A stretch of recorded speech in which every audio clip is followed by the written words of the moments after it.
السلام علیکم listeners, welcome کرتے ہیں آپ کو اس چینل میں جس کا نام ہے Urdu audio novels Royal studios. ہمارے چینل کو سبسکرائب کریں، بالکل فری ہے اور اس سے آپ کو ہماری آنے والی ویڈیوز کی انفارمیشن ملتی رہے گی۔ شکریہ۔ آج جو ناول میں پڑھنے جا رہی ہوں اس کا نام ہے بٹوین لو اینڈ وار اور اس کی رائٹر ہے مہا گل۔ یہ منظر راجپوت پینشن کا تھا جہاں رضوان صاحب بے صبری سے دروازے کے باہر اپنی بیٹی انان کو کندھے سے لگائے چکر کاٹ رہے تھے، کیونکہ اندر ان کی کل کائنات، ان کی بیوی، ان کی اولاد کو جنم دے رہی تھی، جبکہ حیام صوفے پر بیٹھا اپنی گڑیا سے کھیل رہی تھی۔ اللہ میرے بیٹے کو اپنی نعمت سے نوازنا، اسے اس دولت کے وارث سے نواز دے، میرے بیٹے کو کندھا مل جائے گا۔ رضوان صاحب کی والدہ ہاتھ پھیلائے پوتے کے لیے دعائیں کر رہی تھی، جسے سن کر رضوان صاحب نے سر جھٹکا تھا۔ رخسار بیگم سے ان کی شادی پسند کی تھی، پر ان کے بھائی اور والد کو کوئی اعتراض نہیں تھا، لیکن ان کی بہن کو تھا جو اپنی نند کو بھابھی بنانا چاہتی تھی۔ وہ ان کے بعد رضوان صاحب کی والدہ کو اعتراض تھا، کیونکہ ان کی بیٹی کو سسرال میں شرمندگی اٹھانی پڑی۔ یہ ان کی سوچ تھی، ورنہ کسی نے بھی اس بات کو انا کا مسئلہ نہیں بنایا تھا۔ اور جب رضوان صاحب کی 2 بیٹیوں کی پیدائش ہوئی تو سفرا بیگم کو ان سے نفرت کرنے کا بہانہ مل گیا کہ خاندان میں بیٹی پیدا ہونا خوشی کی بات سمجھا جاتا تھا۔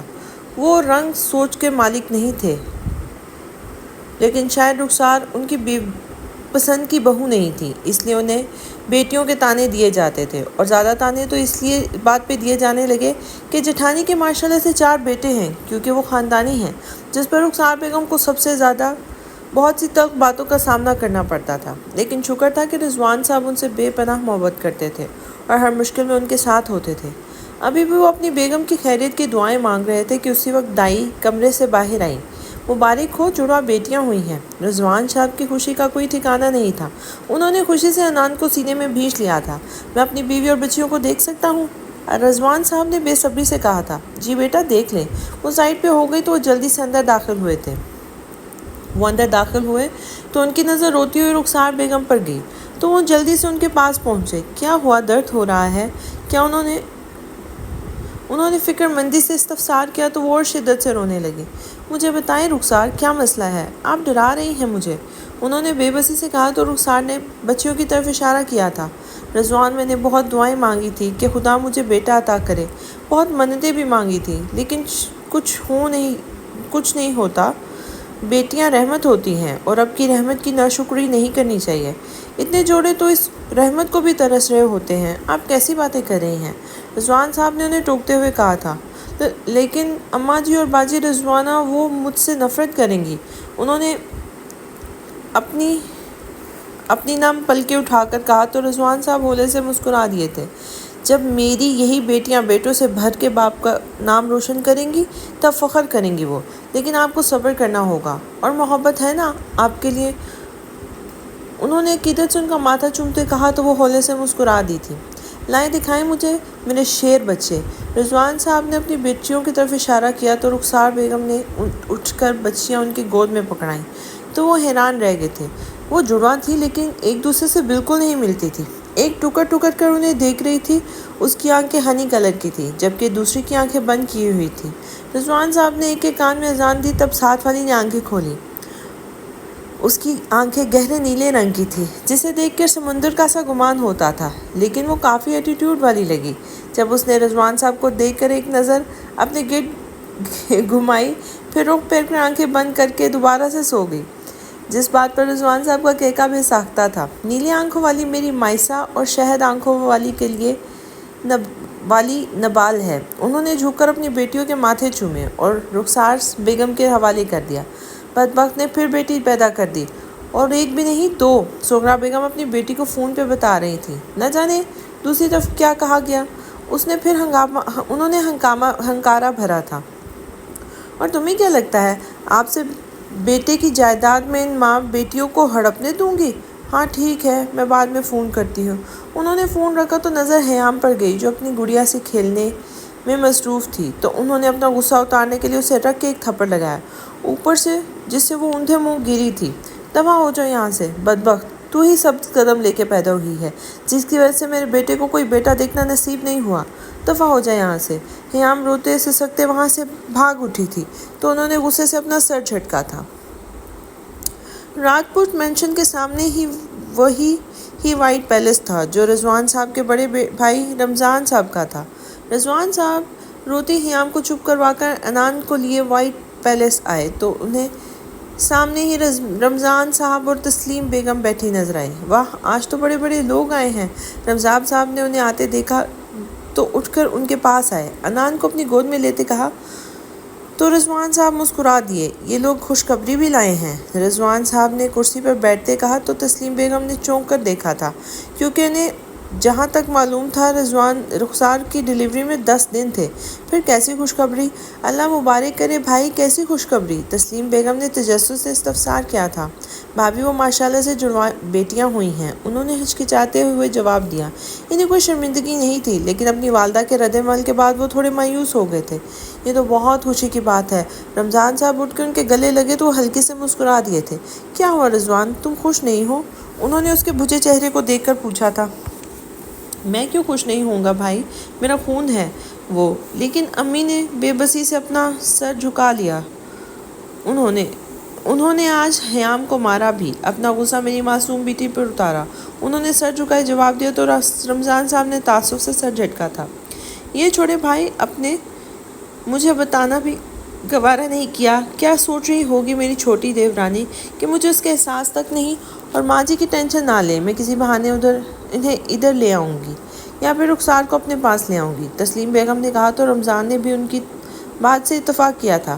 بھائی، میں اپنی دیورانی کو دیکھا ہوں لیکن پہلے اپنے سپوتوں کو بھی بلا لوں تاکہ وہ بھی اپنی نئی کزنز کو دیکھ لیں۔ حسام، فانین، دانیال، بسام، بیٹا جلدی آؤ، تم لوگوں کی نئی کزنز آئی ہیں۔ تسلیم بیگم نے لانچ میں آتے اپنے چاروں بیٹوں کو آواز لگائی تھی، ان سے اپنی خوشی سنبھالے نہیں سنبھل رہی تھی۔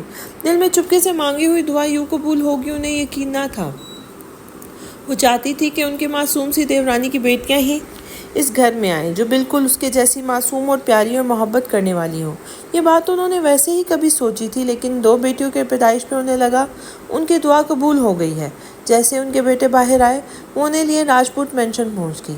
آتے ہوئے انہوں نے حسام، حیان اور انان فاتین کو گود میں دے دی تھی۔ حسام اور فاتین ان کی زبان میں باتیں کرنے کی کوشش کر رہے تھے کیونکہ حیام 2 سال کی اور انان 1 سال کی تھی۔ وہ دونوں بہنیں ابھی ٹھیک سے بات نہیں کرتی تھی۔ حیام کی توتلی آواز کی باتیں پھر سمجھ آ جاتی تھی لیکن انان کی بالکل نہیں آتی تھی۔ وہ انہیں لیے سیدھا رخسار بیگم کے روم میں آئی جو نبال کو گود میں لیے پیار کر رہی تھی اور مائسہ سوئی ہوئی تھی۔ السلام علیکم، بہت بہت مبارک ہو میری جان۔ انہوں نے آتے ہی رخسار بیگم کو چٹا چٹ چوم ڈالا۔ تسلیم بیگم کافی ہنسمکھ مزاج کی مالک تھیں، ان کے اتنے پیار پر تو وہ ایک دم سے بوکھلا گئی تھی۔ خیر مبارک، رخسار بیگم نے ہلکی سی آواز میں کہا تو انہیں اندازہ ہوا کہ ان کی ساس صاحبہ ضرور کچھ کہہ کر گئی ہوگی۔ ادھر دو میری بیٹیاں بھئی، انہوں نے ان کے ہاتھوں سے نبال کو لیتے ہوئے کہا جب ان کے منموہری صورت دیکھ کر تو نہال ہی ہو گئی تھی۔ رخسار ماشاءاللہ سے کتنی خوبصورت ہے۔ جی بھابھی، رخسار بیگم نے مسکرا کر کہا تھا۔ اللہ نے بے شک انہیں بیٹیاں عطا کی تھی لیکن وہ چاروں حسن کی دولت سے مالا مال تھی۔ اگر ان کی ساس بیٹوں کے طعنے نہ دے تو تسلیم بیگم کو یقین تھا کہ وہ اپنی اتنی خوبصورت بیٹیوں پر غرور ضرور کرتی۔ تمہارا شکریہ رخسار، تم نے مجھے 4 بیٹیاں عطا کر دی، تسلیم بیگم نے ان کا ہاتھ تھام کر کہا تو رخسار بیگم نے حیرت سے انہیں دیکھا تھا۔ مجھے غلط مت سمجھنا رخسار، لیکن جب حیام ہوئی تو نہ جانے کیسے میں دل سے دعا نکلی کہ اللہ تمہاری بیٹیوں کو میرے بیٹوں کا نصیب بنا دے۔ میری بری نیت نہیں تھی، جیسا مجھے بیٹیوں کی خواہش ہے تمہیں بھی بیٹوں کی خواہش ہوگی نا، لیکن آج یہ سنا کہ اللہ نے تمہیں 2 بیٹیوں سے نوازا ہے تو مجھے لگا میری دعا قبول ہو گئی ہے۔ میں تمہارے آگے جھولی پھیلاتی ہوں رخسار، مجھے اپنی بیٹیاں دے دو۔ مجھے لگ رہا ہے میں نے آج نہیں مانگا تو دیر ہو جائے گی۔ تم اسے جذباتی پن کہو گی یا کچھ بھی لیکن مجھے خالی ہاتھ نہ لوٹانا۔ آپ ہی مجھے شرمندہ نہ کریں، آپ نے مجھے بہن مانا ہے نا، بہن بن کے دکھایا ہے۔ میرے لیے اس سے بڑی خوشی کی کیا بات ہوگی کہ میری بیٹیاں آپ کی بہو بنیں، لیکن آپ وعدہ کریں ماں جی اور باجی کو نہیں بتائیں گی، ورنہ وہ میری بیٹیوں کو اس بات کے بھی طعنے دیں گی کہ انہوں نے تسلیم بیگم کے ہاتھ کو تھام کر کہا تو وہ مسکرا دی۔ میرا دماغ خراب ہے، ویسے بھی میں نہیں چاہتی میری بہوؤں کو کسی کی نظر لگے۔ تو طے پایا، حیام میری حسام کی، انان فاتین کی، باقی دو بچیوں کے کیا نام ہیں؟ اپنی بات پوری کرتے انہیں یاد آئے کہ نام تو پوچھا ہی نہیں۔ نبال اور مائسہ۔ دروازہ کھول کر مسکراتے ہوئے رضوان صاحب اور رمضان صاحب اندر داخل ہوئے تھے۔ تو بتاؤ میری کون سی بھتیجی میرے کس جن کی ہے؟ رمضان صاحب نے مسکراتے ہوئے کہا تھا تو تسلیم بیگم نے حیرت اور خوشی کے ملے جلے تاثرات کے ساتھ انہیں دیکھا تھا۔ ان کو بھی ابھی وہ کچھ کہتی کہ وہ بول پڑے۔ مجھے اپنے بھائی کی بیٹیاں اپنے بیٹوں سے بھر کر ہیں، اور میں بھی وعدہ کرتا ہوں کہ کسی کو نہیں بتاؤں گا، کیونکہ میں نہیں چاہتا کہ ان کو نظر لگے۔ انہوں نے اپنی بھتیجوں کی طرف مسکرا کر دیکھتے ہوئے کہا تھا تو یہ پری میرے دانیال کی۔ نبال کو دانیال کے ہاتھوں میں دیتے کہا جو وہیں بیڈ پر بیٹھا تھا۔ نبال کی گود میں آتے ہی اسے چٹا چپ چوم ڈالا۔ یہ باربی میری ہے، جیسے حسام اور فاتین کی۔ دانیال نے حسام اور فاتین کی طرف اشارہ کر کے کہا جو اپنی اپنی گڑیا کو لے کر کھڑے تھے اور ہمیشہ خود ہی ان کے ساتھ کھیلتے تھے۔ دانیال اور بسام کو کھیلنے نہیں دیتے تھے۔ بالکل میری چیمپ یہ آپ کی ہے، بالکل میرے چیمپ یہ آپ کی ہے۔ رمضان صاحب نے دانیال کے بال بگاڑتے ہوئے کہا تو وہ کھلکھلا کر ہنسا تھا۔ میں کسی کو نہیں دوں گا۔ نبال کو اپنے ننھے بازوؤں میں دبوچتے ہوئے کہا تو سب ہنس پڑے۔ او میلی بشام نے اپنی توتلی زبان میں کہا جو کہ 4 سال کا ہو گیا تھا لیکن ابھی بھی اسے ایسے ہی بولتا تھا۔ اور یہ تمہاری تسلیم، اور یہ تمہاری تسلیم بیگم نے چھوٹی سی مائسہ اسے پکڑائی تو وہ خوشی سے نہال ہو گیا۔ اس سے پہلے کہ وہ بھی دانیال کی طرح کرتا، مائسہ نے ٹکر ٹکر کرتی آنکھوں سے بسام کو دیکھا اور پھر ایسا منہ بنایا جیسے وہ اسے پسند نہیں آیا۔ سب اس کے فیس ایکسپریشنز دیکھ رہے تھے۔ جس نے اب اپنا نیچلا والا ہونٹ باہر نکالا، آنکھوں کو لبالب آنسوؤں سے بھر کر اتنی زور سے رونا شروع کیا کہ بسام نے ڈٹ کر اسے بستر پر اچھال دیا۔ مجھے نہیں لینی یہ چلیل، بسام نے رونی شکل بنا کر کہا تو فضا میں سب کے کہکے گونجے تھے۔ اچھا بچوں سنو، یہ سب کا سیکرٹ ہے، اگر اپنی گڑیا ہمیشہ کے لیے چاہیے تو کسی کو نہ بتانا، سمجھے؟ تسلیم بیگم نے سب کو دیکھ کر کہا۔ سب بچوں نے شرافت سے ہاں میں سر ہلایا تھا۔ کچھ سال بعد آپ لوگ جا رہے ہیں تو میں کچھ سب کیسے مینیج کروں گی؟ باجی اور ماجی نے تو مجھے تانے دے دے کر ہی مار دیں گی۔ رخسار بیگم نے چولہے کی آنچ کم کرتے ہوئے تسلیم بیگم سے کہا، کیونکہ کل وہ اور رمضان صاحب عمرہ کرنے کے لیے سعودی عربیہ جا رہے تھے، اسی لیے تو تمہیں کہا ہے کہ تم بھی ہمارے ساتھ ہی چلو، بچیوں کو بھی ساتھ لے جاتے ہیں۔ بیگم نے کمر پر ہاتھ باندھ کر انہیں گھورتے ہوئے کہا تھا۔ مجھے تو باجی کے ارادے ٹھیک نہیں لگ رہے، تسلیم بیگم نے کہا، کیونکہ جب سے اس کی نند آئی تھی وہ دونوں ماں بیٹی کمرے میں گھسی سارے دن کوئی پلاننگ کر رہی ہوتی تھی، اور جب کوئی جاتا تو گڑبڑا کر بات بدل دیتی تھی۔ رخسار میرے ساتھ بازار چلو، کھانا تو بن ہی گیا ہے، انہوں نے رخسار بیگم کا ہاتھ پکڑ کر اپنے کمرے کی طرف لے جاتے ہوئے کہا تھا۔ لیکن ماں جی اور رخسار بیگم نے ٹالنا چاہا لیکن ماں جی اور باجی رخسار بیگم نے ٹالنا چاہا تو انہوں نے گھر کے دیکھا تھا۔ ماں بیٹی کی میٹنگ چل رہی ہے، تب تک ہم آ جائیں گے۔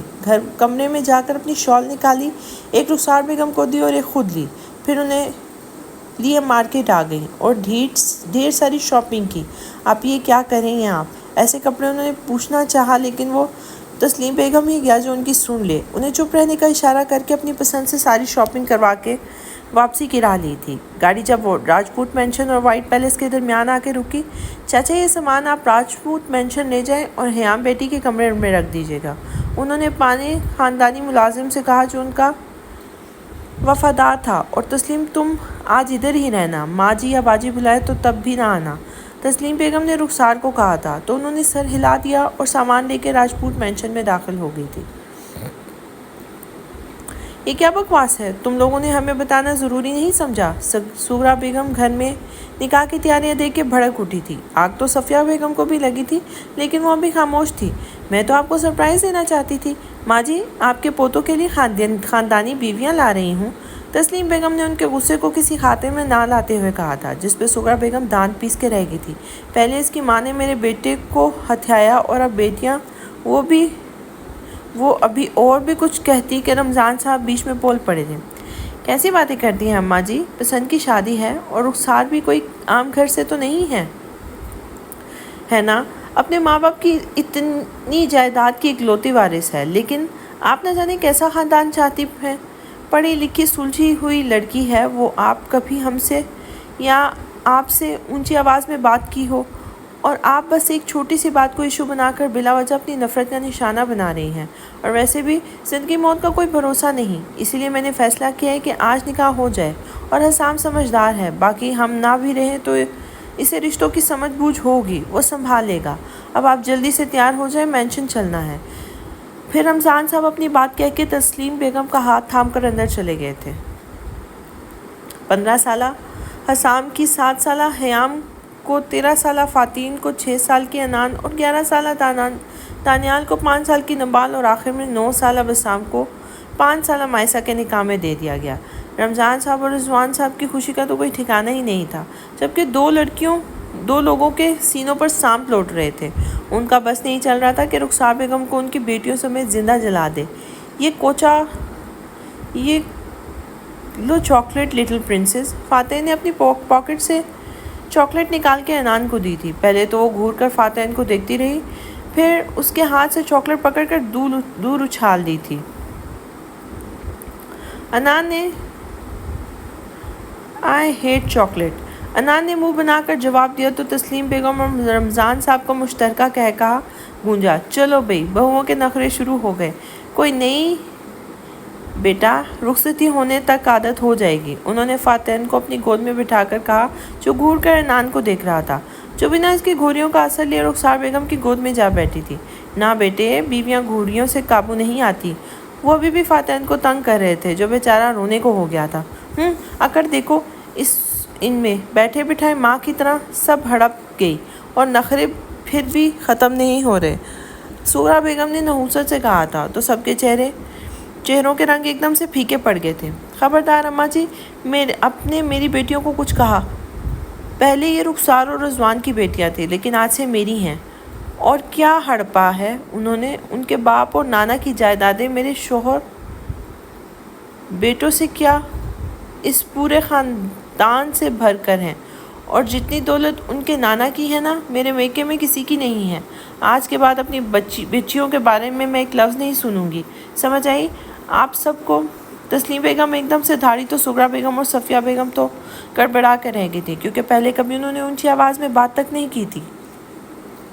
ہم جیسے ہی عمرہ سے واپس آئیں گے، ایک فنکشن ارینج کر کے بچوں کے نکاح کا سب کو بتا دیں گے، انہوں نے جیسے بات ختم کی تھی۔ چلے بھائی صاحب، فلائٹ کا ٹائم ہو گیا ہے، رضوان صاحب نے آ کر کہا تو تسلیم بیگم اور رمضان صاحب کھڑے ہو گئے تھے۔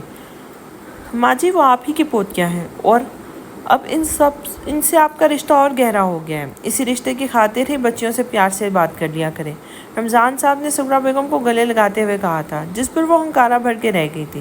تسلیم بیگم بچوں سے مل کر گاڑی میں بیٹھ گئی تھی۔ آپی، میں بھی آپ کے ساتھ آتی، لیکن بسام کی طبیعت ٹھیک نہیں لگ رہی مجھے، اور وہ باجی اور ماں جی کے پاس بھی نہیں جاتا، تو میں نے سوچا رضوان کے ساتھ جا کر اسے ڈاکٹر کو دکھا لاؤں۔ رخسار بیگم نے کھڑکی سے منہ اندر کر کے تسلیم بیگم سے کہا تو وہ مسکرا دی تھی۔ ٹھیک ہے، ویسے بھی بچوں اور بچیوں کو اکیلے ان کے ساتھ چھوڑنا ویسے بھی ٹھیک نہیں، آج تو دونوں ہیں بھی غصے میں، انہوں نے مسکراتے ہوئے کہا تو رخسار بیگم بھی مسکرا دی تھی۔ رمضان صاحب کے بیٹھتے ہی وہ ایئرپورٹ کی جانب روانہ ہوئے تھے۔ انہیں گئے ہوئے بھی کچھ دن ہی ہوئے تھے، کچھ وقت ہی ہوا تھا کہ رضوان صاحب کو کسی کی کال آئی، جسے سن کر وہ ایک دم صوفے پر ڈھہ گئے تھے۔ یہ کیا ہوا؟ سب ٹھیک تو ہے؟ رخسار بیگم نے ان کی حالت دیکھ کر جلدی سے استفسار کیا تھا۔ بھائی صاحب کی گاڑی کا ایکسیڈنٹ ہو گیا، وہ دونوں موقع پر ہی جاں بحق ہو گئے۔ خوشی والے گھر اب ماتم کی صفیں بچ چکی تھی۔ یہ ان کے وفات کے کچھ دن بعد کا منظر تھا، جب سغرا بیگم اپنے کمرے میں تن فن کرتی ہوئی باہر آئی تھی۔ حسام لوگ بھی راجپوت مینشن میں ہی ٹھہرے ہوئے تھے۔ سغرا بیگم جیسے ہی باہر آئی، انہیں سامنے مائسہ نظر آئی۔ ابھی وہ جا کر اسے تھپڑ مارتی کہ حیام آگے آ گئی۔ دادی، میری بہن کو مت مارنا، جس پر سغرا بیگم نے حیام کو دھکا دے کے ایک سائڈ پہ کیا۔ تو منوز اپنے سبز قدم لے کے دنیا میں آئی، آج میرے پوتے کی زندگی میں آئی تو اسے ماں باپ بھی لے لیے۔ انہوں نے حیام کو دھکا دیا تو اس کا سر ٹیبل سے لگا تھا۔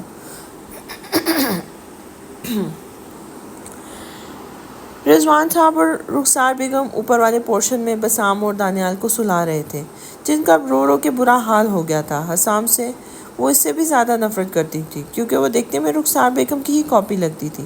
جب فاتح نے آگے بڑھ کر حیام کو اٹھانا چاہا تو حسام نے اس کا ہاتھ پکڑ کر روک دیا تھا۔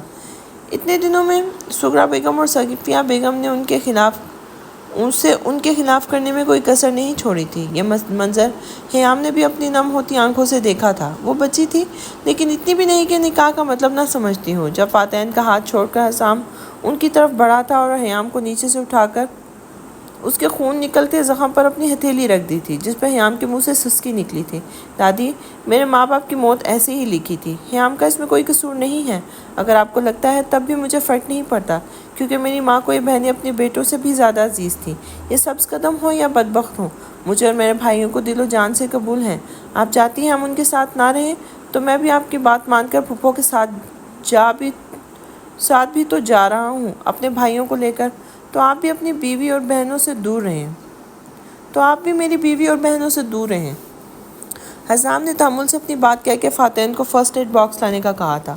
وہ حیام کی پٹی کی جو مسلسل ہچکیوں سے رو رہی تھی۔ حیام کی آنکھوں سے گرتا ہر آنسو حسام کو اپنے دل پہ گرتا محسوس ہو رہا تھا، لیکن وہ نہیں چاہتا تھا کہ وہ اس کی زیادہ سائڈ لے، جس سے دادی اور پھپھو ان کے اور خلاف ہو۔ وہ نہیں چاہتا تھا کہ ان کا بچپن نفرت کی بھینٹ چڑھ جائے، اسی لیے پھپھو کے ساتھ لندن جانے کا فیصلہ کر لیا تھا۔ آج وہ چاروں بھائی ہمیشہ کے لیے یہاں سے جا رہے تھے۔ رخسار بیگم نے لاکھ محنتیں کی لیکن صفیہ بیگم نے ان کی ایک نہ سنی۔ ابھی وہ روتی ہوئی مائسہ کو چپ کروا رہی تھی، جو مسلسل بسام کس پاس جانے کی ضد کر رہی تھی۔ رو رو کر اس کا برا حال تھا۔ وہ چاروں بھائی اپنے دل پہ پتھر رکھے گاڑی میں سوار ہو گئے تھے۔ حسام نے غلطی سے بھی مڑ کے دیکھنے کی کوشش نہیں کی، دیکھ لیتا تو کمزور پڑ جاتا۔ وہ لڑکی تو پیدا ہوتے ہی اس کے دل میں آسمائی تھی، اور جب اس کی ماں نے اس کے نام سے منسوب کیا تھا تو اسے ساری دنیا جہان سے عزیز ہو گئی تھی۔ یہ فیصلہ اس کا بچپن بچانے کے لیے کیا گیا تھا، لیکن نہیں جانتا تھا کہ یہ فیصلہ ہی اس کا بچپن چھین لے گا۔ جتنی محبت اب ان کے دل میں ایک دوسرے کے لیے ہے، واپسی پر اتنی ہی نفرت ہوگی ایک دوسرے کے لیے، اور پھر وہ تڑپتی ہوئی اپنی جانوں کو وہیں چھوڑ کر چلے گئے۔ زیادہ برا حال نبال کا تھا، جو حسام اور فاتحین سے زیادہ اٹیچ ہو گئی تھی، جو اپنی سگی بہنوں سے زیادہ پیار کرتے تھے۔ وہ بہنیں ایک دوسرے کے لیے کافی تھی، لیکن بھائی نہیں۔ ان کا تانا سن سن کر ان کے دل میں بھی بھائی کی چاہ پیدا ہو گئی تھی، اور آج اس کے بھائی بھی تو بچھڑ گئے تھے۔ ادھر آ کے بیٹھو میری گود میں، ایک سنسناتی ہوئی آواز اس کے کانوں میں گونجی تھی۔ نہیں، پیچھے ہوں، ڈرتی آواز میں خود کو پیچھے گھسیٹتے ہوئے کہا تھا۔ ہاں، کیوں پرنسس کو ڈر لگ رہا ہے؟ خباثت سے کہکا لگا کر اس کے جسم کو چھونا چاہا، جو تھر تھر کانپ رہی تھی۔ میں نہیں ہوں پرنسس، ڈونٹ ٹچ می، ایک دم چلا کر سامنے والے نے اس کا منہ اپنے ہاتھ میں دبوچ لیا تھا۔ پرنسس نہ صحیح میرا کھیل تو تم ہی بنو گی، اور پھر تمہاری وہ بہنیں۔ کمینگی سے اس کے چہرے پہ ہاتھ پھیر کر کہا، جو آنکھیں نیچے کانپ رہی تھی۔ میرا نکاح ہوا ہے، میرا شوہر چھوڑے گا نہیں تمہیں۔ آخری امید سے اس شیطان کو روکنا چاہا، جس نے اس کی بات پر اپنے چہرہ اس کی گردن میں چھپانا چاہا، جبکہ اس کا ہاتھ اس کے جسم پر گردش کرنے لگا تھا۔ چھوڑو مجھے، پیچھے ہٹو۔ نہیں خون، میں نے کچھ نہیں کیا۔ وہ ایک دم ہڑبڑا کر اٹھی تو کمرے میں سورج کی روشنی پوری طرح سے پھیل چکی تھی۔ ماتھے پہ آئے پسینے کو ہاتھ سے صاف کر کے ٹائم دیکھنے کے بعد سامنے نگاہ اٹھائی تو صبح کے 7 بج رہے تھے۔ فریش ہونے کی نیت سے واش روم کا رخ کیا تھا۔ راجپوت مینشن اگر محل تھا تو اس میں رہنے والی شہزادیوں سے کم نہیں تھی، لیکن انہیں کہاں گوارا تھا کہ اگر کوئی انہیں شہزادیاں کہے، کیونکہ وہ شہزادیوں کی طرح دوسروں کے اصولوں اور قوانین پر نہیں چل سکتی تھی۔ لوگ انہیں ایموشنلیس کہتے تھے تو ٹھیک ہی کہتے تھے۔ ان کے دل میں محبت، جذبات، پیار صرف ایک دوسرے کے لیے ہی تھے۔ باقی دنیا کیا سوچتی ہے، کیا کرتی ہے، انہیں پرواہ نہیں تھی، لیکن ظالموں اور مجرموں کے لیے وہ شفاق تھی۔ ہر گزرتے سال نے جیسے کسی کی واپسی کی امیدوں کو توڑ ڈالا تھا، ویسے ان کی سنگ دلی کو بھی مضبوط کیا تھا۔ اب انہیں کسی شہزادے کا انتظار نہیں تھا۔ وہ جن کے لیے انتظار میں شدت تھی، وہ ہر گزرتے دن کے ساتھ اتنی ہی شدت سے ان کی نفرت میں ہو رہی تھی۔ وہ ایک دوسرے کے لیے کسی کی جان لینا بھی جانتی تھی، اور دنیا بھی۔ 18 سال بعد حسام لوگوں کے لندن جانے کے 6 ماہ بعد سورا بیگم کو ہارٹ اٹیک کی وجہ سے لندن میں ہی موت ہو گئی تھی۔ وہ اپنی بیٹی کے پاس گئی ہوئی تھی۔ ہارٹ اٹیک کیوں آیا، یہ بات بھی ابھی تک کسی کو نہیں پتہ چلی تھی، جبکہ 8 سال بعد رخسار بیگم کی وفات ہو گئی تھی، جو کہ کم کافی عرصے سے بیمار تھی۔ رخسار بیگم کی موت نے حیام، انان، نبال اور مائسہ کو بری طرح توڑ دیا تھا۔ پھر 3 سال بعد حیام کے نانی نانا ان کے پاس آ کے رہنے لگے تھے۔ حیام نے اپنی اسٹڈیز کے لیے اپنے بابا کا بزنس بھی سنبھالنا شروع کر دیا تھا، کیونکہ اپنی بیوی کی وفات کے بعد وہ دنیا سے کٹ کے رہ گئے تھے۔ لیکن حیام نے اپنی گریجویشن کے بعد CSS کے ایگزام دے کر پوری پولیس فورس جوائن کر لی تھی۔ حنان نے جرنلسٹ بن کے اپنی ماما کا خواب پورا کیا تھا، جبکہ نبال نے حیام کے کہنے پر لائر کا پیشہ اختیار کیا تھا۔ جبکہ مائسہ کو ہجوم وغیرہ سے خوف آتا تھا، اس لیے انہوں نے حیام کی پولیس فورس جوائن کرنے کے بعد آفس دیکھنا شروع کر دیا تھا۔ یہ سب کر چاروں بہنوں نے اپنے بابا کا سر فخر سے بلند کر دیا تھا۔ لیکن ان سب کے پیچھے اس مقام تک پہنچنے کے لیے کتنی تکلیفیں، کتنا کچھ کھونا پڑا، صرف وہ جانتی تھی، اور ان تکلیفوں کا درد کو راز کی طرح اپنے دل میں دفن کر لیا تھا، اور وہ راز ان کے دل کو پتھر بنانا کا سبب بنے تھے۔ آج کب تک تم سب فری ہوگی؟ رضوان صاحب نے بریکفسٹ کرتی ہوئی اپنی بیٹیوں کو دیکھ کر استفسار کیا تھا۔ آج میرا DIG کے ساتھ میٹنگ ہے، شام 4 بجے تک۔ پتہ نہیں کب تک اس سے فری ہوں۔ اس کے بعد ارحم کسی کیس پر کام کر رہا ہے تو اسے ہیلپ چاہیے، تو اس کا کیس مجھے سٹارٹ سے اسٹڈی کرنا پڑے گا۔ 9-10 بج جائیں گے۔ حیام نے انگوٹھے کی پشت کو اپنے نچلے ہونٹ میں پھیرتے ہوئے کہا، کیونکہ یہ اس کی بچپن کی عادت تھی۔ رضوان صاحب نے سوالیہ نظروں سے باقی تینوں کی طرف دیکھا تھا۔ میرا شام 7 بجے لائیو شو ہے، جس میں 2 مخالف پارٹیوں کے ممبران کا انٹرویو ہوگا۔ میرا کنفرم نہیں کب فری ہوں۔ انان نے کندھے اچکا کر کہا تھا، میں کورٹ سے جلدی فری ہو جاؤں گی، لیکن اس کے بعد میرا شاپنگ کا پلان ہے۔ نبال نے اپنی نانوں کی طرف دیکھ کر کہا تھا، جو اس کے پیشے کے خلاف تھی۔ کچھ خاص وجہ نہیں تھی، انہیں لائر پسند نہیں تھے۔ وہ نہیں چاہتی تھی کہ نبال یہ پیشہ اختیار کرے۔ اب رضوان صاحب اپنی سب سے چھوٹی بیٹی کو دیکھا، جو اپنی پلیٹ میں چپن گھمانے میں مصروف تھی۔ ارد گرد کیا ہو رہا ہے، اس سے کوئی فرق نہیں پڑتا تھا۔ پہلے وہ رضوان صاحب کا بہت خیال رکھتی تھی، ان سے ہر بات شیئر کرتی تھی، لیکن 7 سال سے وہ بہت عجیب ہو گئی تھی۔ اس کا رویہ ان کے ساتھ بہت سخت ہو گیا تھا۔ وہ جب ان کی طرف دیکھتی تو انہیں اس کی آنکھوں میں شکوہ، درد، تکلیف اور خود کے لیے خالی پن نظر آتا تھا، لیکن وہ سمجھ نہیں پاتے تھے ایسا کیوں ہوا، وہ کیوں ان سے ناراض ہے۔ مائسہ، آپ کب فری ہوں گی بیٹا؟ انہوں نے نرفی سے اسے مخاطب کیا تو اس نے خالی نظروں سے ان کی طرف دیکھا تھا۔ نبال نے اپنی جڑواں بہن کے رویے پہ اپنا ہونٹ بے دردی سے کچلا۔ وہ تینوں اپنے احساسات شکوے چھپانے میں ماہر تھی۔ وہ اپنے باپ کو تکلیف نہیں دینا چاہتی تھی، لیکن مائسہ اس کی آنکھیں یہ چھپانے میں ناکام ہو جاتی تھی۔ وہ سر نیلی آنکھیں خود میں چھپے راز اور تکلیف بیان کر جاتی تھیں۔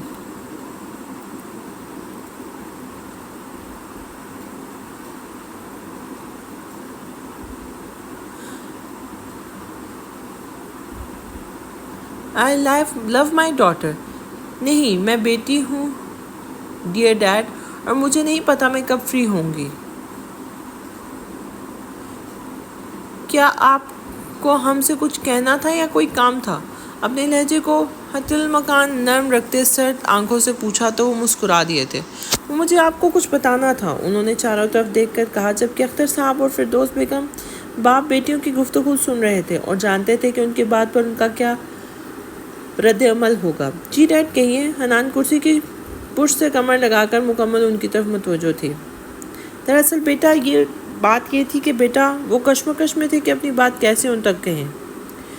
آپ کو جو بھی کہنا ہے ڈیڈ ڈائریکٹ کہیں، آپ کو ہم سے بات کرتے ہوئے تمہید باندھنے کی ضرورت نہیں ہے، حیام نے نرم لہجے میں کہا تو انہیں تھوڑا حوصلہ ملا تھا۔ بیٹا وہ حسام لوگ آج پاکستان واپس آ رہے ہیں، جیسا کہ تم لوگ جانتی ہو آپا وائٹ پیلس کو لاک کر کے گئی تھی، اسی لیے کبھی اس کی صفائی وغیرہ نہیں ہو سکی تھی۔ تو میں نے بچوں سے کہا ہے کہ جب تک وہ وائٹ پیلس رینوویٹ کروا نہیں لیتے ہمارے ساتھ رہ سکتے ہیں۔ انہوں نے چاروں بیٹیوں کی طرف دیکھتے ہوئے کہا، لیکن ان کے چہرے پر اس بات سے کوئی تاثر ظاہر نہ ہوا تھا انہیں بات کتنی ناگزیر گزری ہے یا نہیں۔ کوئی بات نہیں ڈیڈ، جب آپ کہہ چکے ہیں تو ہمیں کوئی مسئلہ نہیں ہے، انا نے اپنے تاثرات چھپا کر کہا تھا۔ یہ بات تو وہ چاروں پچھلے 1 مہینے سے جانتی تھی۔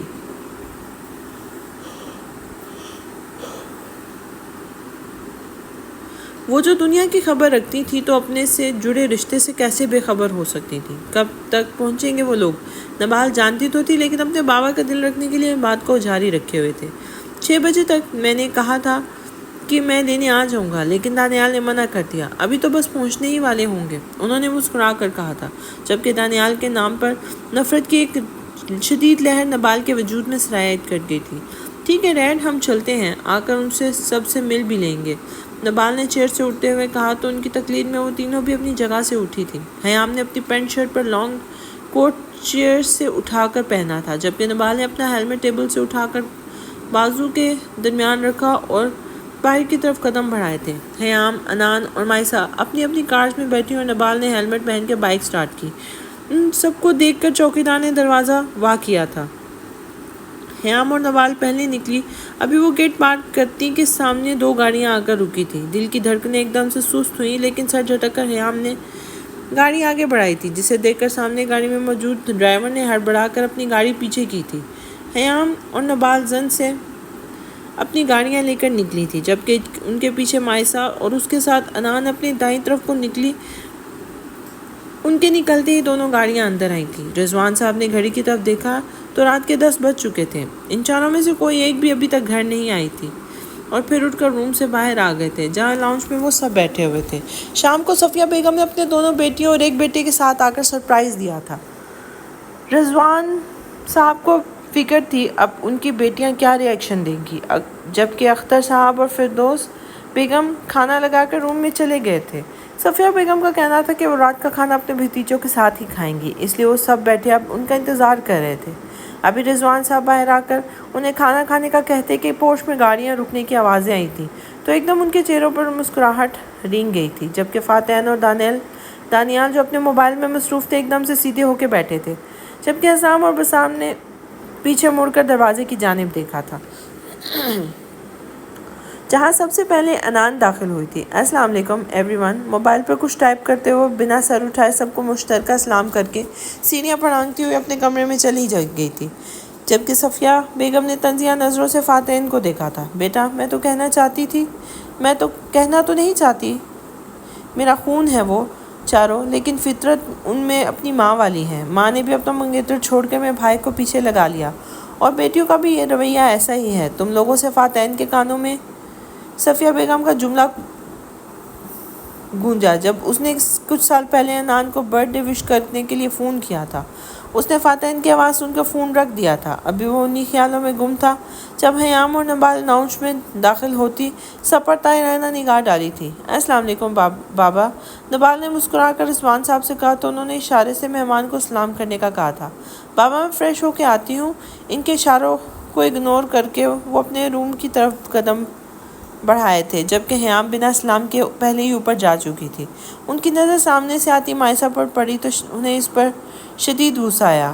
آفس 7 بجے بند ہو جاتا ہے، انہوں نے کتنے میسج کیے تھے کہ بیٹا ٹائم پہ آ جانا، جنہیں سین کر کے اس نے جواب تک نہ دیا تھا۔ مائسہ، کہاں تھے تم کب سے میسج کیے ہیں میں نے؟ نہ تم حیام کے ساتھ تھی، نہ ہی نبال اور انان کے ساتھ۔ انہوں نے اپنا غصہ دبا کر نرم آواز میں استفسار کیا تو مائسہ نے سر نگاہیں اٹھا کر ان کی جانب دیکھا، اور پھر دائیں بائیں جانب صوفوں پہ بیٹھے ہوئے ان سب کو بسام پر نظر آ کر ایک پل کے لیے ٹھہری، لیکن سرحد سے نظروں کا زاویہ بدل لیا تھا۔ جتنی نظریں پھیرنی ہے پھیر لو مسز، تمہاری ہر بے رخی کا بدلہ سود سمیت لوں گا۔ ہونٹوں پر مسکراہٹ سجائے استحقاق بھری نظروں سے اس کا جائزہ لیا تو ماتھے کے بالوں میں ایک دم سے اضافہ ہوا تھا۔ وائٹ پینٹ شرٹ پہنے اور لائٹ پنک کلر کا لانگ کوٹ تھا جو اب اس نے اپنے دائیں بازو میں تھاما ہوا تھا۔ وہ سامنے والے کو پل میں بہکا سکتی تھی۔ جھوٹ میں بولنا نہیں چاہتی اور سچ آپ کو برداشت نہیں ہوگا۔ اپنی بات سن کر بنا اس کی سنے وہ اپنے کمرے کی جانب بڑھ گئی تھی، جبکہ آج پہلی بار رضوان صاحب اس کے لیے ایسے جواب دینے پر حیران رہ گئے تھے۔ مجھے لگتا ہے بھائی، آپ کی بیٹیوں کو ہمارے یہاں آنا پسند نہیں آیا، صفیہ بیگم نے طنزیہ لہجے میں کہا تو وہ چونکے۔ وہ آپ پر ہی گئی ہے، سب آپ کو اس دنیا میں آنا پسند نہیں؟ جب آپ کو ان کا دنیا میں آنا پسند نہیں آیا، لیکن میری بیٹیوں کو آپ کے یہاں آنے سے کوئی اعتراض نہیں، وہ مجھ سے ناراض تھی کسی بات پر، رضوان صاحب نے ہلکے پھلکے انداز میں مسکرا کر کہا تو صفیہ بیگم کی بولتی بند ہو گئی۔ چھوڑے چاچو، کھانا لگوائیں، بہت بھوک لگی ہے، دانیال نے اٹھ کر ڈرائنگ روم کی طرف جاتے ہوئے کہا تو انہوں نے کچن کا رخ کر کے ملازموں کو کھانا کھانے کو کہا تھا۔ السلام علیکم۔ ان چاروں نے مشترکہ سلام کر کے اپنی اپنی نشست سنبھالی تھی۔ وعلیکم السلام، رضوان صاحب نے جواب دیا تھا۔ کیسے ہیں بھائی آپ سب؟ عنان نے فاتن کو اگنور کر کے تینوں کو ایک ساتھ مخاطب کیا تو حسام کے ہونٹوں پر مسکراہٹ رک گئی تھی۔ ہم تو ٹھیک ہیں، لگتا ہے آپ لوگ ناراض ہیں ہم سے۔ دانیال نے نبال کو نظروں میں رکھ کر جواب دیا تو عنان مسکرا دی تھی۔ ناراض ہونے کے لیے کوئی تعلق ہونا ضروری ہے، اور جہاں تک مجھے پتہ ہے ہمارا آپ لوگوں سے ایسا کوئی تعلق نہیں ہے۔ نبال کے جواب پر ان چاروں کے ہونٹوں کی مسکراہٹ پل میں غائب ہوئی تھی۔ رائٹ ڈیئر منکوہا، ہمارا واقعی کوئی تعلق نہیں ہے۔ تعلق بنانا تو تھرڈ کلاس لوگوں کا کام ہے، ہمارا تو جائز رشتہ ہے آپ سے۔ دانیال نے جلا دینے والی مسکراہٹ کے ساتھ کہا تو نبال کھلکھلا کے ہنس پڑی، جس پر وہ حیران تو ہوئے لیکن ظاہر نہیں ہونے دیا۔ آپ کا یہ کاغذی رشتہ دوسرے کاغذ کا محتاج ہے، وہ بس 2 کاغذوں کی کہانی ہوگی۔ یہ نبال کے جواب دینے پر حیام اور مائسہ نے اپنی مسکراہٹ چھپائی تھی، جبکہ دانیال نے غصے سے اپنے جھپڑے بھینچے تھے۔ ابھی وہ کچھ کہتا کہ عنان ایک دم سے اپنی کرسی سے کھڑا ہو کر منہ کھولے سب ڈشز کے ڈھکن اٹھا کر دیکھ رہا تھا۔ واٹ؟ الفاظ کو روک کر اس نے آخری ڈش کا ڈھکن پٹکا، جبکہ عنان کے ایسے گالی دینے پر فاتن کو زور کا پھندا لگا تھا، جبکہ حقیقت یہ تھی کہ اسے واٹ دا کہنے کی عادت تھی، گالی نہیں دیتی تھی۔ وہ جب وہ یہ کہتی سب کو یہی لگتا وہ گالی دینے لگی ہے۔ اب وہ سب حیران نظروں سے اسے دیکھ رہے تھے۔ یہ سب مٹن کی ڈشز ہیں۔ روحانسی شکل لے کے حیام کی طرف دیکھا، دماغ میں ایک دم سے چھپاکا ہوا تھا۔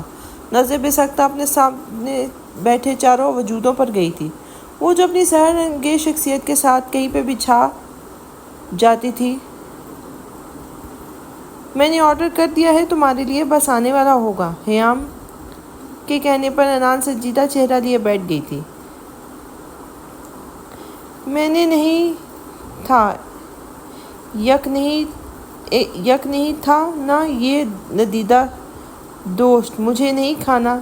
اچھا، مجھے نہیں تھا نا یہ دندہ دوست، مجھے نہیں کھانا یہ گندا گوشت۔ دستان نے منہ بنا کے فاتن کہا تھا۔ فاتن مسکرا دیا تھا۔ ایسے نہیں کہتے، بری بات ہوتی ہے۔ فاتن نے ہلکے سے عنان کی ناک دبا کر کہا تو اس نے کھلکھلاتے ہوئے اپنے دونوں ہاتھ اس کے گردن میں ڈال کر گود میں بیٹھ گئی تھی۔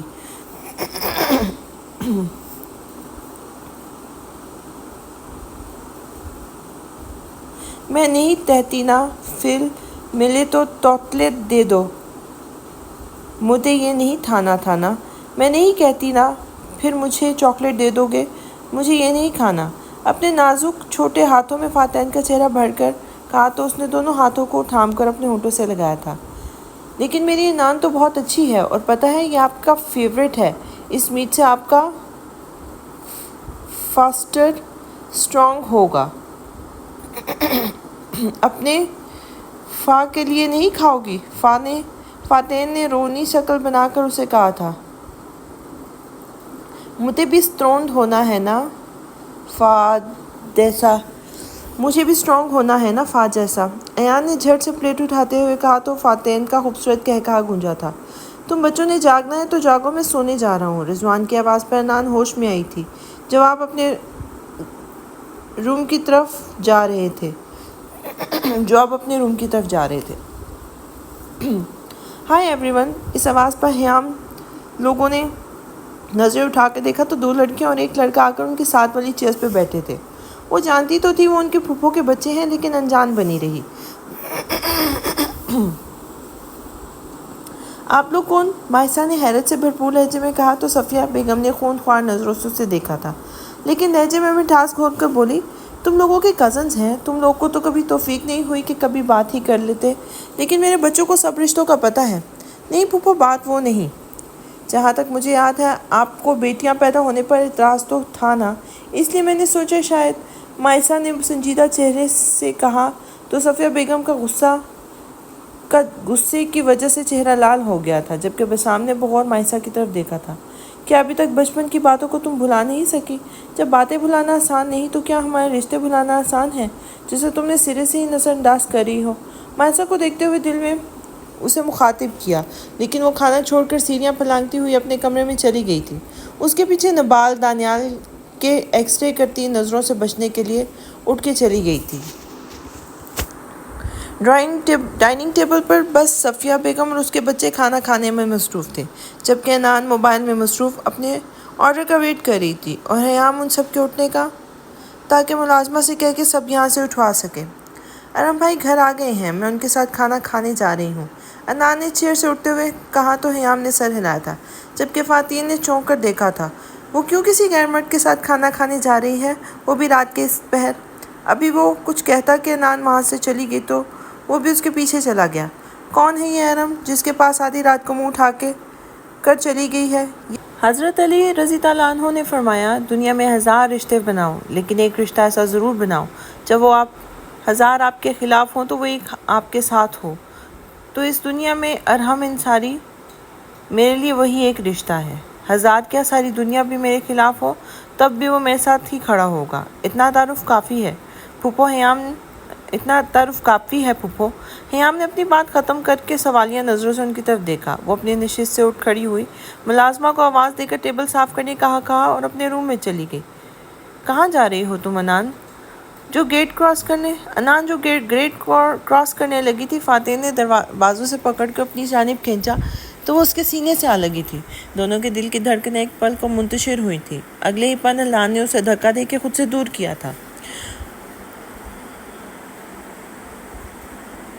ہاؤ ڈیئر یو، انگلی اٹھا کر تنبیہ کی تھی۔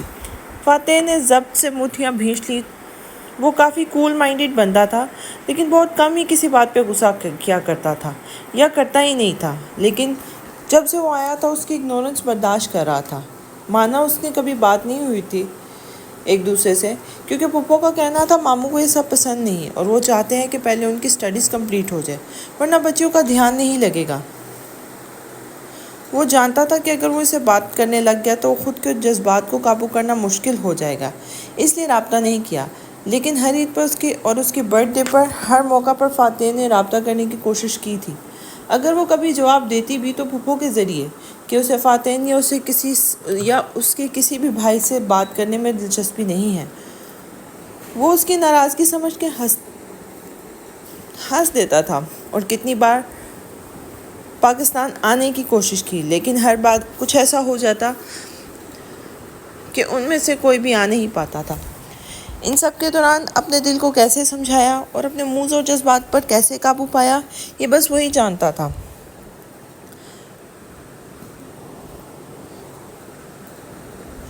ڈیئر شیئر کی بات ہی مت کرو مسز، اس سے بہت کچھ زیادہ کرنے کا حق رکھتا ہوں میں۔ عنان کی انگلی کو اس کی مٹھی میں بند کرتے کہا تو عنان نے طنزیہ نظروں سے اس کی جانب دیکھا تھا۔ اپنے حقوق تو سب کو یاد رہتے ہیں، فرائض بھی یاد ہے کیا؟ عنان نے تلخ لہجے میں کہا تو فاتح نے جھپڑے بھینچ لیے تھے۔ بھوری آنکھیں پل میں سرخ ہوئی تھیں، جبکہ عنان جھٹکے سے مڑی اور گیٹ پار کر کے گئی تھی، جبکہ فاتح ان کے علم میں اسے خود سے دور جاتے دیکھتا رہا تھا۔ ماما ٹھیک کہتی تھی، پیسے کا پاس ہونا کچھ نہیں ہوتا، رشتوں کا اپنوں کے پاس ہونا معنی رکھتا ہے۔ غلط فیصلے کر گئے ہم، حسان دل میں حسان سے مخاطب ہوتے کہا تھا، کیونکہ چاہے عنان جتنی مرضی نفرت کا اظہار کرے یا سرد مہری دکھائے، وہ آج بھی بچپن کی طرح اس کی ہر بات بن کہے مان جاتا تھا۔ اس کی آنکھوں میں غصہ اور نفرت سے زیادہ شکوے تھے، اور یہی بات فاتح راجپوت کو بے چین کرنے کے لیے کافی تھی۔ ماما کہتی تھی میاں بیوی کا رشتہ اللہ کو بہت پسند ہے۔ عورت کے لیے اس کے شوہر سے زیادہ مخلص کوئی نہیں ہوتا، وہی اس کا محافظ اور سائبان ہوتا ہے۔ اس رشتے کا نعمت بدل کوئی اور رشتہ نہیں ہوتا۔ ٹھیک ہی کہتی تھی وہ۔ ان گزرے 18 سالوں میں یہی جانا میں نے کہ کچھ درد، تکالیف اور باتیں ہم کسی سے بھی شیئر نہیں کر پاتے، وہ چاہے ماں باپ ہو یا جان سے پیارے بہن بھائی۔ ان باتوں کو، اس درد کو صرف ہم اپنی روح سے جڑے رشتے سے کہہ پاتے ہیں، اور کبھی تو کہنے کی بھی ضرورت پیش نہیں آتی۔ تم کیا جانو حسام راجپوت، زندگی کی کس ٹھوکر پر اپنے رب کے بعد حیام راجپوت نے کتنی بے بسی اور تکلیف میں تمہیں یاد کیا ہے، اور جواب میں کیا سننے کو ملتا تھا؟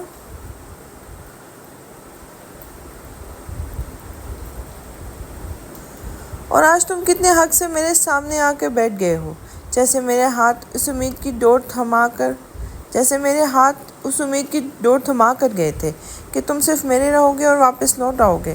لوٹ تو آئے ہو، لیکن صرف میرے کب رہے ہو؟ گھپ اندھیرے میں کرسی کی پشت سے سر ٹکائے، ہاتھ میں پکڑے لائٹر کو جلانے اور کبھی بجھانے کے عمل کے دوران سپاٹ نظریں غیر معی نقطے پر مرکوز تھیں۔ میاں بیوی کو ایک دوسرے سے نفرت ہو جاتی ہے کیا؟ ماما تو کہتی تھی نکاح میں بہت برکت و طاقت ہوتی ہے، اللہ دلوں میں محبت ڈال دیتا ہے۔ تو پھر تمہیں کیوں نہ ہوئی مجھ سے محبت دانیال راجپوت؟ محبت نہ صحیح، غیرت مند مرد بن کر اپنی عزت کو اپنی آنکھوں کے سامنے رکھتے۔ تمہیں پتہ ہے مجھے تم سے نفرت نہیں، بلکہ میں بہت شدت پسند ہوں، اور شدید نفرت شدید محبت کا ہی دوسرا رخ ہوتی ہے۔ اور جس رشتے میں رب خود محبت پیدا کرے تو میں نفرت کیسے کر سکتی ہوں؟ تم سے تو جنگ ہے میری، اور نبال راجپوت کو اس جنگ کو جیتنے کے لیے ہی مرنا بھی پڑے تو وہ مر جائے گی۔ ٹیرس پر کھڑی چاند کو تکتے ہمیشہ کی طرح وہ آج بھی اپنے خیالوں میں دانیال راجپوت سے مخاطب تھی۔ میں چھوٹی تھی، تم سے جڑے رشتے کو نہیں جانتی تھی، لیکن جب ماما کہتی تھی کہ تم میرے پرنس ہو اور مجھے اپنے ساتھ لے جاؤ گے، تو تمہارے ساتھ جانے کے خواب خود بخود میری پلکوں پہ آ ٹھہرے تھے۔ اور جب سے وہ سب مائسا نے بری طرح سے اپنے ہونٹ کچلے تھے، کبھی اپنی بہنوں سے نہ کہہ سکی، ان کے سامنے آنکھوں میں آنسو آ جاتے تھے، لیکن کبھی بہنے کی اجازت نہیں دی تھی۔ لیکن ہر رات شدت سے تمہیں یاد کیا، میرا دل چاہتا تھا تم میرے پاس ہو تو تمہارے گلے لگ کر اپنا سارا درد آنسوؤں کے ذریعے بہا دوں۔ میرا دل چاہتا بسام راجپوت کو اتنا چیخ چیخ کروں کہ میرے اندر جو وحشتیں، جو سناٹے ہیں، ان کی دیواریں گر جائیں، میرے ہر آنسو پر تمہیں اپنی جان نکلتی محسوس ہو۔ کئی بار جو لگا تم آنے والے ہو تو یہی سوچا کہ تم سے ملتے وقت مائسا راجپوت دنیا کی پرواہ نہیں کرے گی، تمہاری باہوں میں آ سمائے گی اور پھر تمہیں کہے گی کہ مجھے خود میں قید کر لو، مگر وہ دیدہ دل و جان سے قبول ہوگی، لیکن مجھے اس دنیا سے چھپا لو۔ لیکن کیا ہوا؟ تم تو اپنی نئی دنیا میں گم تھے، مشہور پلے بوائے کہلاتے ہو۔ میں نے تمہارے علاوہ کچھ سوچا اور تم نے ایک بار بھی مجھے نہیں سوچا۔ مجھے تم جڑی ہر چیز سے نفرت ہے، حتیٰ کہ خود سے بھی۔ ٹیبل پر موجود ہر چیز کو زمین بوس کرتے ہوئے چیخ کر کہا تھا، لیکن یہ شور بھی کمرے کی چار دیواری تک ہی رہ گیا۔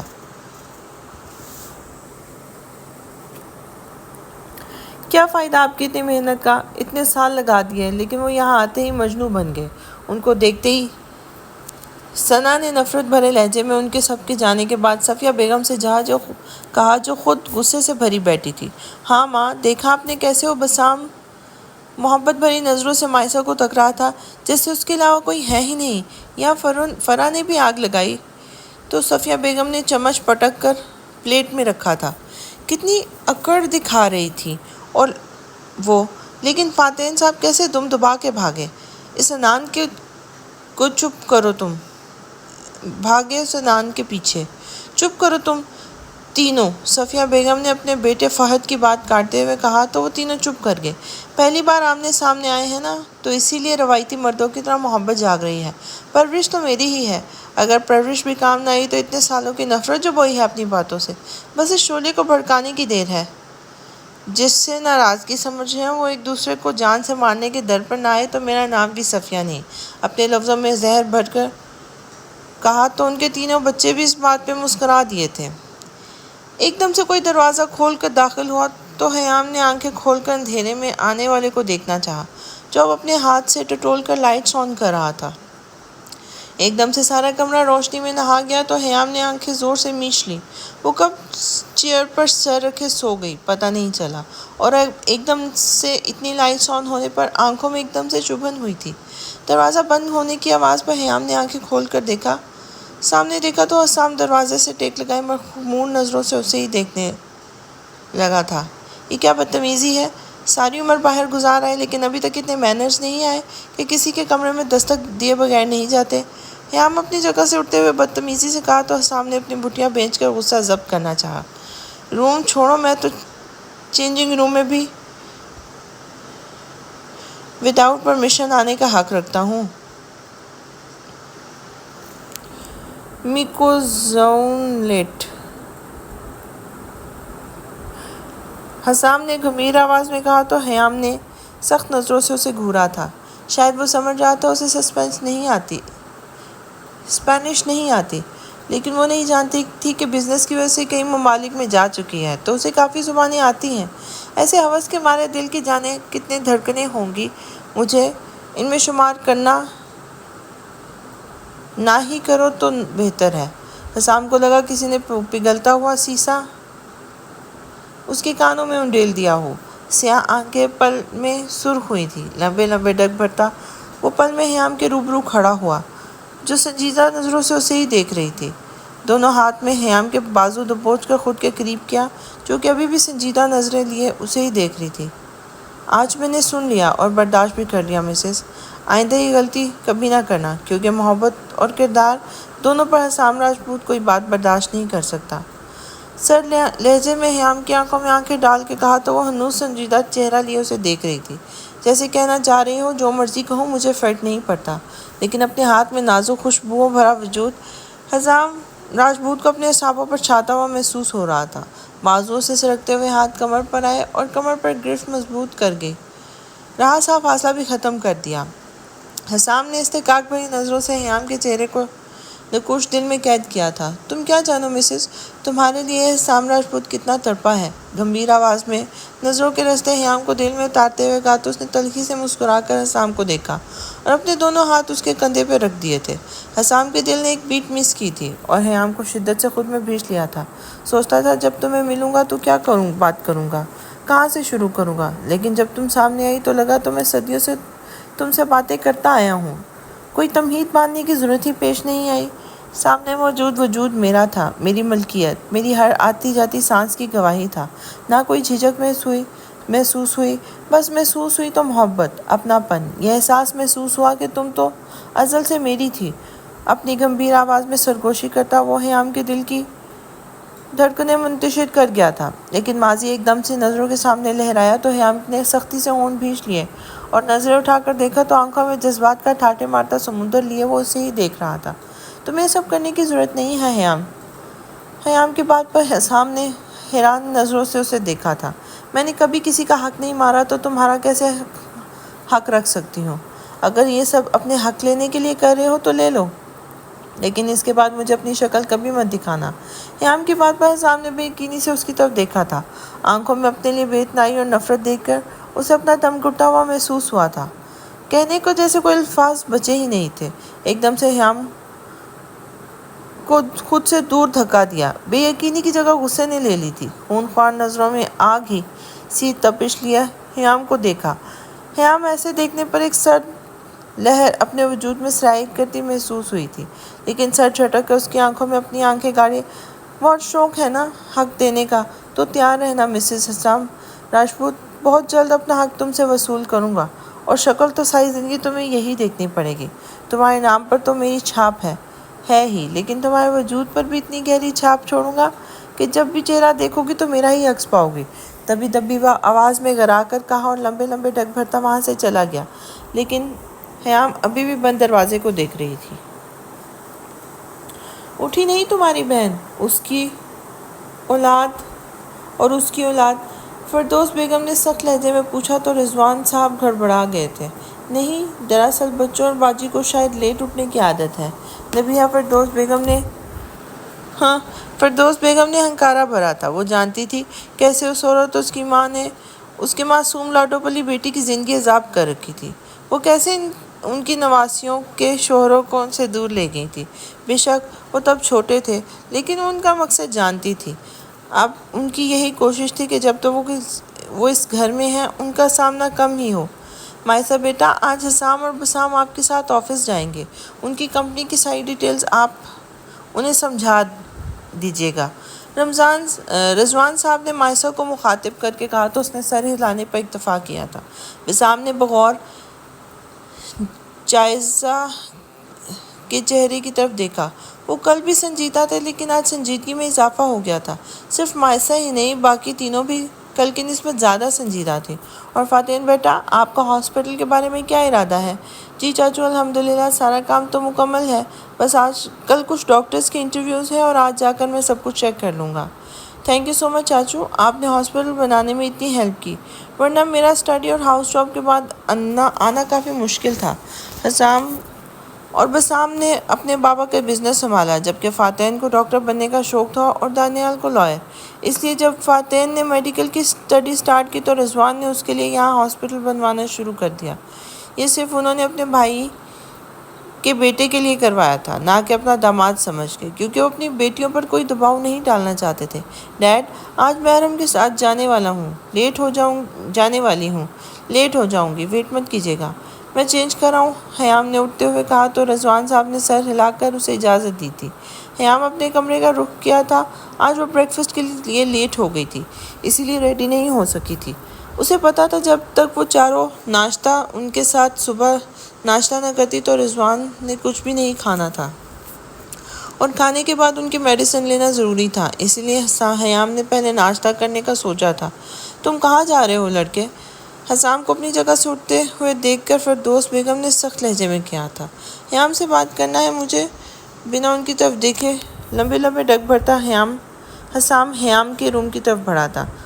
کیا بے شرمی ہے، کتنی ڈھیٹائی سے گیا ہے یہ لڑکا، اور تم کچھ نہیں کہہ رہے؟ جو جوان جہان لڑکی کے کمرے میں چلا گیا وہ تمہارا بھتیجا۔ فردوس بیگم کو تو سوچ کر ہی تب چڑھی جا رہی تھی۔ وہ نہیں چاہتی تھی ان کی نواسیوں کے ساتھ بھی وہی سلوک ہو جو ان کی بیٹی کے ساتھ ہوا تھا، اس لیے وہ چاہتی تھی کہ جتنی جلدی ہو سکے یہ نکاح ختم ہو جائے۔ وہ صرف بھتیجا نہیں، چچا جان کا داماد بھی ہے۔ شاید آپ بھول رہی ہیں کہ وہ خیام کا شوہر ہے۔ رضوان صاحب کے کچھ بولنے سے پہلے دانیال نے اپنا غصہ دباتے ہوئے سرد لہجے میں کہا تو فردوس بیگم نے سر جھٹکا تھا۔ کہاں کا شوہر؟ صرف 2 بول نکاح کے ہوتے ہیں اور اس کی کوئی حیثیت نہیں۔ تم لوگ مہمان ہو، اس بات پر بحث کر کے کوئی بدمزگی نہیں چاہتی میں۔ فردوس بیگم نے اٹھتے ہوئے کہا اور اختر صاحب کا ہاتھ پکڑ کر انہیں اٹھنے میں مدد دی تھی۔ وہ انہیں لیے اپنے روم کی طرف بڑھ گئی تھی، جبکہ دانیال ان کے ساتھ ساتھ ان کی بات پر فاتن اور بسام نے بھی غصے سے اپنے جبڑے بھینچے تھے۔ وہ کافی عمر کی ہو گئی ہیں، اس لیے انہیں پتہ نہیں چلتا، کبھی پیار اور کبھی غصے سے بات کرتی ہیں۔ رضوان صاحب نے ماحول کی کشیدگی کو ختم کرنے کے لیے کہا تھا، بابا آپ کے اس کے ساتھ وضاحتیں پیش کرنے سے حقیقت تو نہیں بدل جائے گی نا؟ مائسہ نے اٹھتے ہوئے کہا تو بسام نے اپنی سرخ ہوتی آنکھوں سے مائسہ کو گھورا تھا۔ ریئلٹی تو پھر تمہارے خیال میں حقیقت کیا ہے؟ بسام نے سرد لہجے میں استفسار کیا تھا، جس پر مائسہ نے نظریں اٹھا کر اس کی طرف دیکھا تھا۔ گرے پینٹ کوٹ کے ساتھ وائٹ شرٹ پہنے، گھنے براؤن بالوں کو جیل سے سیٹ کیے، وہ اپنے دونوں ہاتھ ٹیبل پر رکھے پش چیئر سے لگائے، وہ مکمل طور پر اسی کی طرف متوجہ تھا۔ بھوری آنکھیں اس وقت غصہ ضبط کرنے کی کوشش میں لمحہ بہ لمحہ سرخ ہو رہی تھیں۔ اس موضوع پر پھر کبھی بات کریں گے، ابھی تم سب جاؤ اپنے اپنے کام پر۔ رضوان صاحب نے مائسہ کے بولنے سے پہلے ہی اٹھتے ہوئے بات ختم کی اور ان سب کو جانے کا کہا تھا، جس پر نبال نے اٹھتے ہوئے خیام کی کار کی چابیاں اٹھائیں، کیونکہ آج تو وہ لے کر نہیں جا رہی تھی، اس لیے اس نے سوچا وہ بائک کی چابی کی بجائے اس پر چلی جائے۔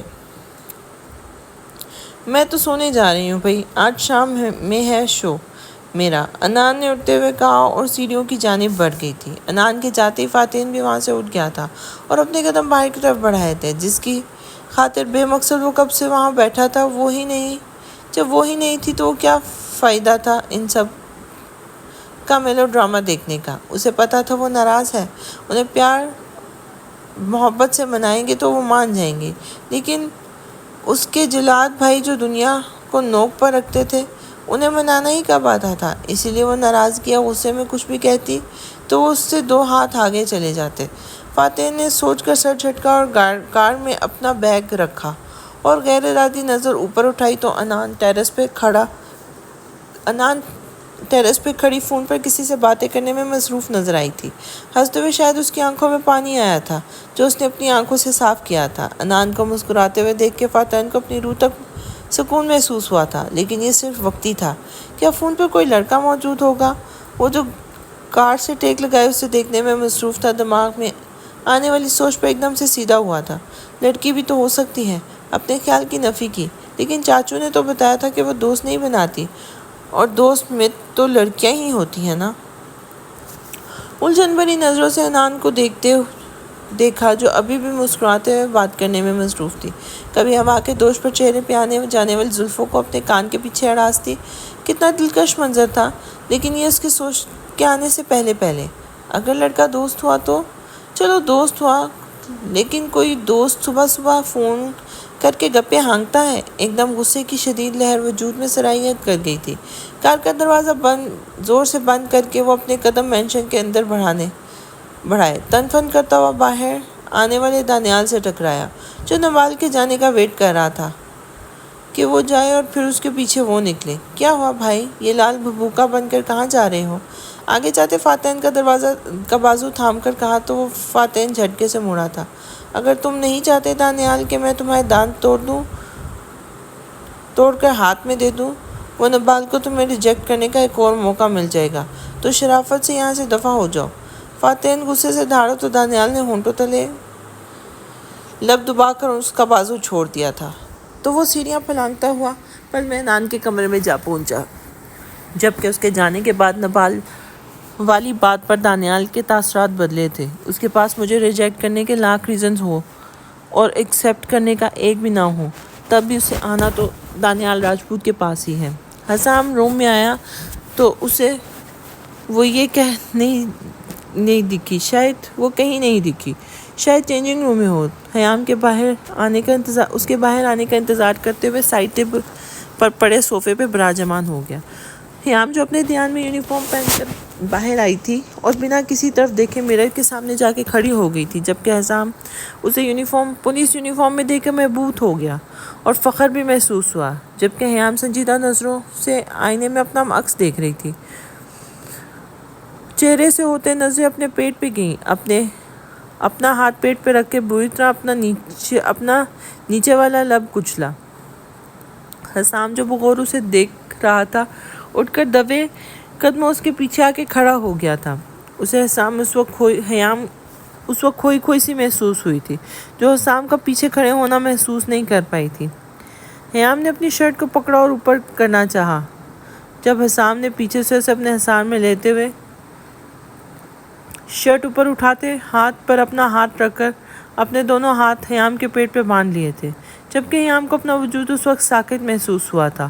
آنکھوں میں بے یقینی لیے آئینے میں پیچھے وجود کے عکس کو دیکھا، جو آنکھوں میں چاہت لیے اسی ہی دیکھنے میں مصروف تھا۔ حسام کو بالکل یاد نہیں تھا کہ وہ کس وجہ سے اس کے پیچھے آیا ہے۔ وہ تو ارحم نامی بلا کے بارے میں بحث کرنے آیا تھا، لیکن اسے اس وقت اپنا آپ بہکتا سا محسوس ہوا تھا۔ مسز اس احساس کو محسوس کرنے میں وقت لگتا ہے، لیکن اگر آپ اس احساس کو محسوس کرنا چاہتی ہیں تو ہمیں ابھی سے کوشش شروع کر دینی چاہیے۔ اپنی ناک حیام کے گردن پہ سہلاتے ہوئے زومانی انداز میں سرگوشی کی تھی۔ اپنی بات پر حیام کا کوئی رد عمل نہ دیکھ کر حسام نے نرمی سے اسے کندھوں سے تھام کر رخ اپنی طرف کیا تھا۔ اسے وہ کہیں کھوئی لگی تھی۔ تھوڑی دیر پہلے ان آنکھوں میں بے یقینی دیکھی تھی، لیکن اس وقت بالکل خالی محسوس ہو رہی تھی۔ تم کہتی ہو حیام کہ میرا دل ہوس کا مارا ہے، لیکن تم نہیں جانتی یہ دل تو تمہاری محبت کا مارا ہے۔ حیام کا ہاتھ تھام کر اپنے سینے پہ رکھ کر کے مقام پہ رکھتے کہا تو حیام کو وہ بے ترتیب ہوتی دھڑکنیں خود میں دھڑکتی محسوس ہوئی تھیں۔ نظر اٹھا کر حسام کی آنکھوں میں دیکھا، جو جذبات سے سرخ ہوتے آنکھیں اس پر ٹکائے محویت سے اسے ہی دیکھنے میں مصروف تھا۔ چوٹ کیسی لگی یہ بات بھولی جا سکتی ہے، لیکن اس چوٹ پر تکلیف کتنی ہوئی وہ احساس کبھی نہیں بھولا جا سکتا۔ شاید اس احساس پر کوئی دوسرا احساس غالب آ جائے، مگر یہ داغ تو کبھی بھی ہمیں یہ بھولنے نہیں دیتا کہ وہ کسی چوٹ کے لگنے پر ہی واضح ہوا تھا۔ لاکھ چاہنے کے باوجود بھی وہ ان الفاظ کو زبان تک نہ لا سکی۔ وہ تلخ مسکراہٹ سے حسام کی طرف دیکھا اور اس کا ساتھ توڑ کر 2 قدم پیچھے ہو کے کھڑی ہو گئی تھی، جبکہ حیام کو اس حرکت کو حسام نے ناگواری سے دیکھا تھا۔ تم جو مجھ سے دور ہو جاتی ہو، میں چپ چاپ تمہاری بے اتنائی اور بے رخی برداشت کر رہا ہوں، تو اس کا مطلب یہ ہرگز مت سمجھنا کہ حسام راجپوت مجبور ہے۔ میں صرف تمہیں وقت دے رہا ہوں، اور یہ بات تم بھی جانتی ہو کہ تم پر سب سے زیادہ حق میرا ہے، اور صرف میرا۔ اس دیے گئے وقت کے دوران بھی میں تمہیں یہ اجازت نہیں دیتا کہ تم میرے قریب آنے پر دوری بناؤ۔ یہ بات میں کبھی برداشت نہیں کر سکتا۔ حیام، کوئی کام تھا آپ کو؟ حسام کی باتوں کو سرے سے ہی نظر انداز کر کے سوال پوچھا تو حسام نے غصے سے حیام کو گھورا تھا۔ کون ہے یہ ارحم اور کیوں جاؤ گی تم اس کے ساتھ؟ وہ جو پلٹ رہی تھی نرمی سے بازو تھام کر اپنی طرف رخ کر استفسار کیا تھا۔ 18 سال کی عمر میں اپنے باپ کے علاوہ اپنے تایا کا بھی بزنس سنبھالنا شروع کیا ہے۔ اس عرصے کے دوران مجھے ان گنت مردوں سے بھی ملنا پڑا، ان کے ساتھ کام کرنا پڑا۔ ان گنت کیا، اس فیلڈ میں مجھے زیادہ تر مردوں کے ساتھ ہی کام کرنا پڑتا ہے، تو اب میں آپ کو صرف ایک ارحم کون ہے کی وضاحت نہیں دے سکتی۔ یہ سوال 7 سال پہلے کرتے تو میں جواب دیتی جھٹکے سے۔ حیام نے اپنا بازو چھڑا کر رخ آئینے کی طرف کیا، جبکہ حسام سخت نظروں سے اسے دیکھتا رہ گیا، جو اب مکمل طور پہ اسے نظر انداز کرنے میں مصروف تھی۔ ہم چلیں پھر آفس؟ بسام نے اٹھتے ہوئے مائسہ سے کہا، جو موبائل پر مصروف تھی۔ حسام بھائی آ جائیں پھر چلتے ہیں، مائسہ نے بات ختم کرنے کو کہا تھا۔ وہ تو شاید لیٹ ہی آئے، بسام نے شوخ مسکراہٹ ہونٹوں پر سجا کر آگے کو جھکتے ہوئے کہا تو مائسہ نے ناسمجھی سے اس کی جانب دیکھا تھا۔ ایسا کیوں ہوگا؟ وہ بات کرنے گئے ہیں، آتے ہوں گے، مائسہ نے دوبارہ نظریں موبائل پر مرکوز کرتے کہا تو بسام نے خونخوار نظروں سے موبائل کو گھورا تھا۔ وہ اٹھ کر بنا مائسہ کو سمجھنے کا موقع دیے اس کے ہاتھ سے موبائل جھپٹ لیا۔ آئندہ جب میں تمہارے پاس ہوں یا مخاطب ہوں تو میں تمہارا دھیان اپنے علاوہ کسی اور کی طرف نہ دیکھوں۔ جس طرح میری مکمل توجہ کا مرکز تمہاری ذات ہے، ویسے ہی تمہاری توجہ کا مرکز بھی صرف میری ذات ہونی چاہیے۔ سرد لہجے میں ایک ایک لفظ چبا کر کہا تو مائسہ نے اپنے دونوں ہاتھ سینے پہ باندھ کر اسے دیکھا، جانتی تھی ابھی اور مرچیں لگیں گی ہوا بھی وہی۔ جب بسام کی نظریں موبائل کی اسکرین پر لگ گئیں تو انسٹاگرام پر کسی سنگر کی آئی ڈی اوپن تھی۔ جیلسی اور غصے کے باعث پل میں چہرے اور آنکھوں کا رنگ سرخ ہوا تھا۔ دل چاہا کہ سامنے دیوار پر مار کر اس فون کے ٹکڑے ٹکڑے کر ڈالے، لیکن اپنے چہرے اور بالوں میں ہاتھ پھیر کر اشتعال پر قابو پانا چاہا اور نظریں اٹھا کر سامنے جو دیکھا وہ اسے دیکھنے میں محو تھی۔ تمہیں کیوں لگتا ہے بسام راجپوت کہ تمہاری مکمل توجہ کا مرکز میری ذات ہے؟ اگر تمہاری مکمل توجہ ایسی ہے تو اٹھتے ہوئے اپنے دونوں ہاتھ ٹیبل پہ رکھ کے آگے کو جھکی، جبکہ مائسہ کے اس انداز پر بسام کے دل نے ایک بیٹ مس کی تھی۔ میں مائسہ راجپوت لعنت بھیجتی ہوں ایسی توجہ پر، اپنی ایسی توجہ کا مرکز اپنی لندن والی کسی ہوتی سوتی کو بنانا۔ سرد لہجے میں کہہ کر اپنا رخ باہر کی جانب کیا، جبکہ بسام نے غصے سے اپنی منڈیاں بھینچ لی تھیں۔